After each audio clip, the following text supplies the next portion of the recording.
लानत है इस देश की न्यायपालिका, लानत है इस देश की सरकार, और लानत है उन अधिकारियों को जो अपनी बेटियों के सर पर पैर रखकर कुचलने का जो कुकृत कर रहे थे, उनको अभी तक गौरवान्वित किए हुए हैं। तो बता रहे हैं तुम हिंदू राष्ट्र बनाओ तो तुम्हें ही तुम्हारी खिचड़ी मालूम याद आ जाएगी। तुम जब हिंदू राष्ट्र बना लोगे, तुम ही अपनी बेटियों के साथ बलात्कार कर रहे होगे, हमें कुछ कहने की ज़रूरत नहीं पड़ेगी।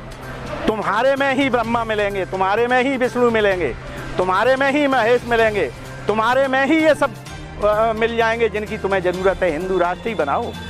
हिंदू राष्ट्र में तुम्हें मिलेगा क्या? बेटियों के साथ बलात्कार और उसकी एडवोकेसी। आप बताइए एक ग्रंथ, कोई सा भी ग्रंथ उठा लीजिए जिसमें मानवता की रक्षा के लिए दो बातें कही गई हों। ये देश कहानियों पे गढ़े गए भगवानों के द्वारा निर्मित है।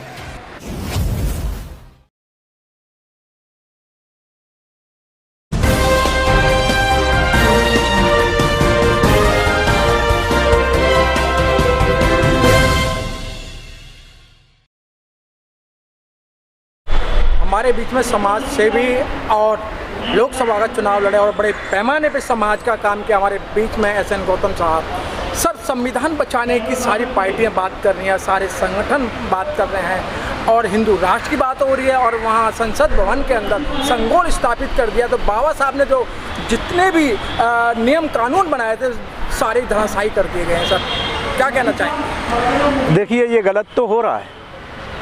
अगर ये गलत नहीं हो रहा होता तो इतना जनसमूह इस बात पर प्रश्न नहीं करता, लेकिन इसमें सबसे बड़ी कमी हमारी है। जो शेड्यूल कास्ट के नेता या संविधान से लाभार्थी रहे OBC SC ST के जितने भी नेतागण हैं, राष्ट्रपति से लेकर के जितने भी नेता हैं, सब लोग कहीं ना कहीं अपने व्यक्तिगत लाभ को देखते हुए या तो चुप हैं, या उनको ज्ञान नहीं है, या वो ये अपने आप को मानते हैं कि जो कुछ हमें मिल गया है मिल गया, अब किसी और को ज़रूरत नहीं है। ऐसा जो सोच रख रहे हैं, ये देश के संविधान के प्रति अविश्वास, उनका धोखा है और इस धोखे को ज़्यादा दिनों तक चलने नहीं दिया जाना चाहिए और समाज को जागरूक होना चाहिए, उसका मैं आह्वान करता हूँ। देखा जाए शोषित पीड़ित वंचित समाज का जो तबका है, उसकी लड़ाई लड़ने वाले जो नेता हैं, नाम मैं यहाँ नहीं लेना चाहूँगा, वो कहीं ना कहीं आज अरबपति खरबपति बन चुके हैं, लेकिन जो है वो शोषित पीड़ित समाज जो सड़क पे था आज भी सड़क पे है। क्या उसके लिए भी कोई सोच पाएगा या बदलाव हो पाएगा? देखिए, इस मामले में मैं एक बात बता दूं। हमने व्यक्ति पूजा को पूजा मान लिया। बाबा साहब डॉक्टर अम्बेडकर ने व्यक्ति पूजा का बहुत विरोध किया और उन्होंने हर समय कहा कि व्यक्ति महान नहीं होता है, विचार महान होता है। तो जो चीज़ हमने गलत की, कालांतर में जितने भी हमने नेता चुने या नेताओं को माना, उन्हें व्यक्तिगत तौर पे मान लिया, उन्हें सामाजिक तौर पे नहीं माना, और उसी का परिणाम है कि आज हम उस व्यक्ति पूजा के शिकार बने हैं और उन नेताओं के कारण, नेताओं ने जहाँ भी हमें खड़ा किया, जहाँ भी बेचा, हम लोग बिकते चले गए। और ये मैं एक सामान्य बात मानता हूँ, ये भी मैं आपको बता दूँ, क्योंकि वक्त एक ऐसा है जब अज्ञानता हमारे पूरे समाज में थी। आज़ादी से पहले हमारे में शिक्षा का कोई वो ही नहीं था। जैसे जैसे हमने शिक्षा पाई है और बाबा साहब अम्बेडकर के बताए हुए एक नारे को अभी अपने आप में संकलित नहीं कर पाए हैं, कहीं कहीं सुन लेते हैं कि शिक्षा एक शेरनी का दूध है, जो पिएगा वो दहाड़ेगा। तो जैसे जैसे ये शिक्षा का अमृत जो भी नौजवान पी के बाहर आ रहा है, वो दहाड़ भी रहा है और ललकार भी रहा है, और उस ललकार को आने के लिए एक वक्त लगता है। क्रांति धीरे धीरे, या आपको लगती है कि क्रांति आ रही है, लेकिन क्रांति धीरे धीरे नहीं आती। क्रांति के लिए बेसमेंट धीरे धीरे बनता है। आज भारत में एक जन क्रांति के लिए प्लेटफार्म तैयार हो रहा है, जिसमें संविधान की अवहेलना, न्यायपालिका का डरा हुआ होना, विधायिका का अपने आप में बंदी बना दिया जाना और न्याय को मनमाने तरीके से डिफाइन करना, और न्यायाधीशों की नियुक्ति में भी खुलेआम परिवारवाद, जातिवाद, क्षेत्रवाद ये जो चलता है, जो देश के संविधान को भी गिराता है और देश की पहचान को भी गिराता है। दूसरा, देश के साथ हो रहे छलावे को छुपाकर, झूठी किंवदंतियां गढ़कर हमारा मीडिया जिस तरह से देश को बरगला रहा है, वो इस बात की चिंता इस देश में नहीं की जा रही कि देश का नौजवान बेरोजगार है। इस बात की चिंता नहीं की जा रही है कि हम कितने बहुत बड़ा, देखिए इस समय एक आंदोलन हमारी बालिकाओं ने किया।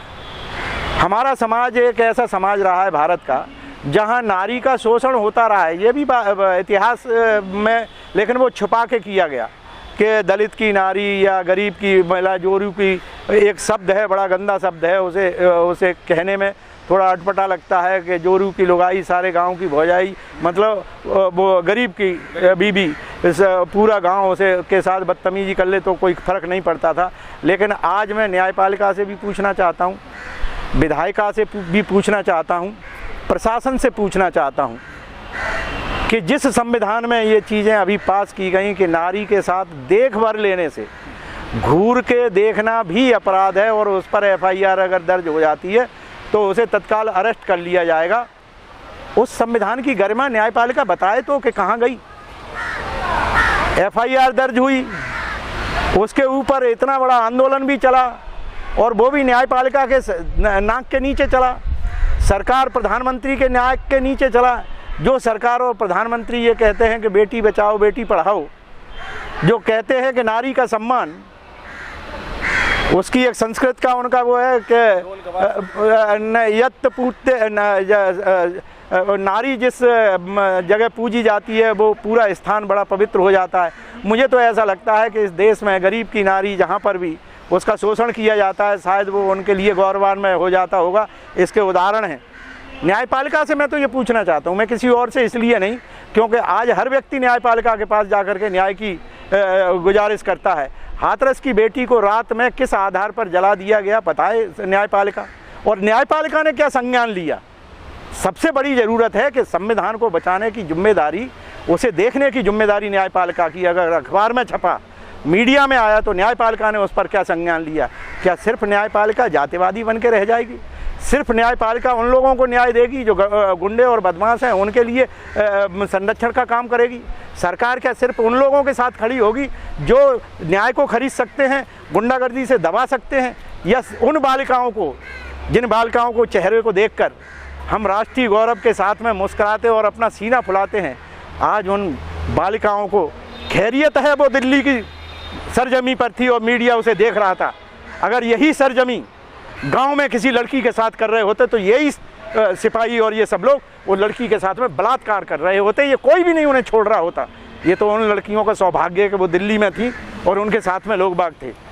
लानत है इस देश की न्यायपालिका, लानत है इस देश की सरकार, और लानत है उन अधिकारियों को जो अपनी बेटियों के सर पर पैर रखकर कुचलने का जो कुकृत कर रहे थे, उनको अभी तक गौरवान्वित किए हुए हैं।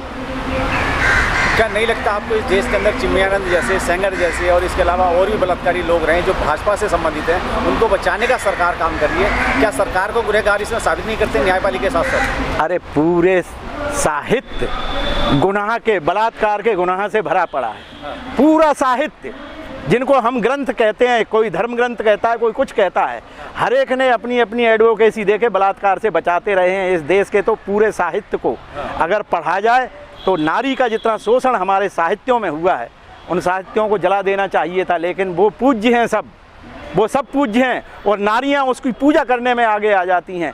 ये देश नौजवानों को पढ़ लिख करके उन साहित्य को पढ़ना है और उस साहित्य को पढ़ के उसकी अच्छाई और बुराइयों का मनन करके उसे जलाएं, तब इस देश में नई क्रांति आएगी और वो क्रांति का वक्त आ गया है। सर, हिंदू राष्ट्र की घोषणा हो गई है, आप क्या नहीं उन्हें जलाया जाए? संगोल लग दिया गया है, संगोल रख दिया गया है, हिंदू राष्ट्र की कल्पना शुरू हो गई। अरे हम तो बता रहे हैं, तुम हिंदू राष्ट्र बनाओ तो तुम्हें ही तुम्हारी खिचड़ी मालूम याद आ जाएगी। तुम जब हिंदू राष्ट्र बना लोगे, तुम ही अपनी बेटियों के साथ बलात्कार कर रहे होगे, हमें कुछ कहने की ज़रूरत नहीं पड़ेगी। तुम्हारे में ही ब्रह्मा मिलेंगे, तुम्हारे में ही विष्णु मिलेंगे, तुम्हारे में ही महेश मिलेंगे, तुम्हारे में ही ये सब मिल जाएंगे जिनकी तुम्हें ज़रूरत है। हिंदू राष्ट्र ही बनाओ। हिंदू राष्ट्र में तुम्हें मिलेगा क्या? बेटियों के साथ बलात्कार और उसकी एडवोकेसी। आप बताइए एक ग्रंथ, कोई सा भी ग्रंथ उठा लीजिए जिसमें मानवता की रक्षा के लिए दो बातें कही गई हों। ये देश कहानियों पे गढ़े गए भगवानों के द्वारा निर्मित है। ये देश बर्बादी की तरफ इसलिए जा रहा है कि यहाँ कहानियाँ बहुत ज़्यादा बलशाली हैं यथार्थ की बात को न पढ़ा है किसी ने। देखिए, इस देश का साहित्य, जितना भी साहित्यकार है, बौद्ध धर्म को नहीं पढ़ता है। क्यों नहीं पढ़ता है? क्योंकि बौद्ध धर्म सच्चाई को बताता है। बौद्ध धर्म का एक एक अक्षर प्रमाणित है, प्रैक्टिकल तौर पर प्रमाणित किया जा सकता है कि इस शब्द का ये अर्थ है और जीवन में इसका ये उतार चढ़ाव, ये इसका फ़ायदा होगा। इसलिए नहीं पढ़ा जाता कि उसे पढ़ोगे तो जितने भी ये धर्म ग्रंथ तुम्हारे लिखे गए हैं, जिन पर आप अंगुली उठाने की बात करते हो, तो कोई 50 लाख का उसके ऊपर आ जाता है कि 50 लाख देंगे, उसका सर कलम करके ले आओ।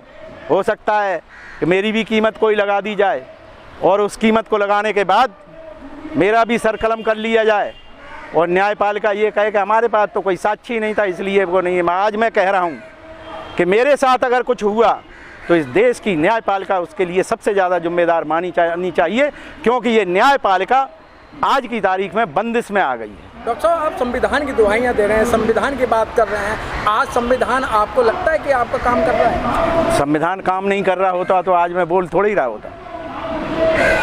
ये संविधान है, बातें आप हिंदुत्व की कर लो, बातें आप इस्लाम की कर लो, बातें आप बौद्ध धर्म की कर लो, ये बातें ही हो सकती हैं। भारत के संविधान की जिस दिन हटाया जाएगा, ये मुल्क नहीं बचेगा, चाहे प्रयत्न कैसे भी कर लो। अब जबान खुलने लगी है और ये जबान चुप हो सकती है, दबाई जा सकती है, लेकिन जब ये ब्लास्ट करेगी तो नेस्तनाबूत हो जाएगा ये देश। और मैं समझता हूँ अगर वो वक्त ना आए तो इस देश के लिए अच्छा होगा। लेकिन मुझे लग रहा है कि 27 आते आते, मैं आज कह रहा हूँ 2027 आते आते इस देश में कोई क्रांति होगी, कोई क्रांति होगी और वो क्रांति इस देश को नया देश बना के देगी। चाहे वो सामाजिक क्रांति हो, चाहे खूनी क्रांति हो, चाहे सामाजिक विद्रोह हो, 27 तक इस देश में कुछ न कुछ हो जाना है। सर, 3.5% लोग आज 85% को मतलब एक हवा लग रहा है और अपनी बात नहीं कह पा रहे हैं। नहीं, ऐसा है, आप जिसे कह रहे हो कि अपनी बात नहीं कह पा रहे, ये गलत बात है। मैं बताऊं क्या है। जो राष्ट्रीय मीडिया है, जिसे बड़ा मीडिया कहते हैं, सोशल मीडिया को बहुत छोटा मीडिया कहा जाता है, लेकिन सोशल मीडिया आज की तारीख में क्रांति लाए हुए है। लेकिन क्रांति लाने वालों की संख्या बहुत कम है, उनके पास संसाधन नहीं है, इसलिए ऐसा लगता है। लेकिन घर घर से अम्बेडकर पैदा हो रहा है, घर घर में सवाल पैदा हो रहा है कि हमारी रोजी कहाँ है, हमारी रोटी कहाँ है, हमारा रोजगार कहाँ है, हमारी सुरक्षा कहाँ है। ये हर व्यक्ति अपने सेल्फ रिस्पेक्ट की अब बात करने लगा। क्या लगता है इस देश के अंदर जो है आने वाले समय में जो है 2024 में चुनाव है, अगर देश के युवाओं को या देश के वोटरों को कुछ समझाने की या संदेश की बात की जाए, वोट की चोट के लिए भी कुछ कहेंगे क्या? मैं एक ही पूरे राष्ट्र के सामने एक शब्द रखना चाहता हूँ। अब आप अपनी जाति को छोड़िए, अब अपनी पार्टी को छोड़िए, आप संविधान को बचाने के लिए एक मत होकर एक पार्टी को अपना वोट दीजिए। भूल जाइए कि आपके साथ में क्या हुआ था, क्या नहीं हुआ है। इस सरकार को हटाने के लिए आपको एक मत होकर के संविधान के समर्थन में वोट डालना है। ये मेरा आप सब लोगों से निवेदन है। और साथ ही इस कार्यक्रम की और भूमिका को आगे बढ़ाने के लिए 17 अक्टूबर 2023 parliament annexe constitution club annexe में बाबा साहब डॉक्टर अंबेडकर के धम्म परिवर्तन दिवस, धम्म दीक्षा दिवस 14 अक्टूबर के उपलक्ष्य में 17 अक्टूबर को दिल्ली में हम एक राष्ट्र का बहुत बड़ा आयोजन करने जा रहे हैं। आप सब लोगों से इस मीडिया के द्वारा आप सबको निवेदन करता हूं कि ज़्यादा से ज़्यादा संख्या में उपस्थित होकर उस कार्यक्रम में इसलिए भाग लीजिए कि राष्ट्र के निर्माण का संदेश उस दिन हम देने का प्रयत्न करेंगे कि बाबा साहब डॉक्टर अंबेडकर ने जिस तरह से 14 अक्टूबर 56 को नागपुर से संदेश दिया था कि मुझे धर्म पूरे देश को बौद्ध देश बनाना है, बौद्ध धर्म की बात करने वाला देश बनाना है, ठीक उसी तरह से हमें संविधान को बचाने का आह्वान 17 अक्टूबर 2023 पार्लियामेंट कॉन्स्टिट्यूशन क्लब एनेक्सी में हम आयोजन कर रहे हैं। बड़ा आयोजन कर रहे हैं। आप सब लोगों से निवेदन, चेहरा भी होगा क्या? उसमें राष्ट्रीय चेहरे भी होंगे, लेकिन जब तक किसी की हमें आदेश नहीं मिल जाता है तब तक हम इस बात को नहीं कह रहे हैं, लेकिन निर्णायक फैसला वहाँ पर होगा ऐसी मैं उम्मीद रखता हूँ। और उसका हमने नाम रखा है बाबा साहब डॉक्टर अंबेडकर का धम्म दीक्षा दिवस है।